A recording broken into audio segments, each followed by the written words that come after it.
មានលុយត្រឹមតែ$300 $400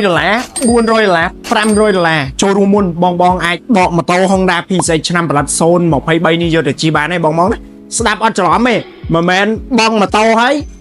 បានលុយ$100 $200 $300ទៅវិញអត់ទេអានេះបងទាំងអស់គ្នាបងមានលុយចូលរួមត្រឹមតែ$300 $400 $500បងអាចដកម៉ូតូ PCX ឆ្នាំផលិត023នេះយកទៅជិះបានបងណា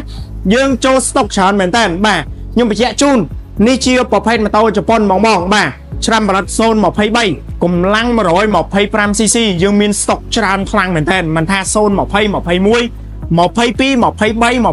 25ទេពុកម៉ែបងប្អូនណាអាចអញ្ជើញមកដកម៉ូតូជាមួយនឹងទីតាំងហាងម៉ូតូនឹងខ្លួនបានបងទិញលុយសុទ្ធតម្លៃត្រឹមតែ30ស្រាងទេបង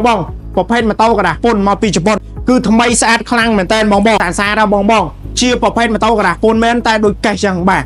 ដៃជើងខ្ចីខ្លាំងណាស់ពុកម៉ែបងប្អូនអរគ្នាទឹកថ្នាំទាំងម៉ូតូ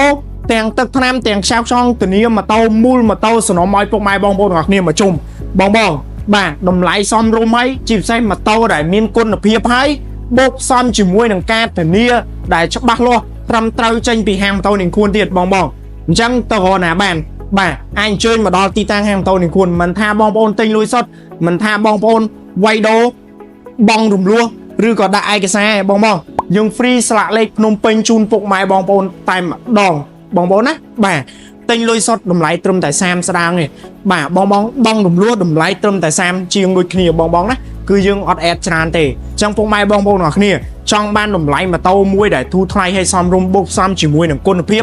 ទំនួលខុសត្រូវទំនុកចិត្តបាទការធានាមួយដែលច្បាស់លាស់ហើយពិតបងប្អូនអាចអញ្ជើញមកដល់ទីតាំងហាងម៉ូតូនឹងខ្លួនបានបាទអរគុណច្រើនពុកម៉ែបងប្អូនអរគ្នាជម្រាបលា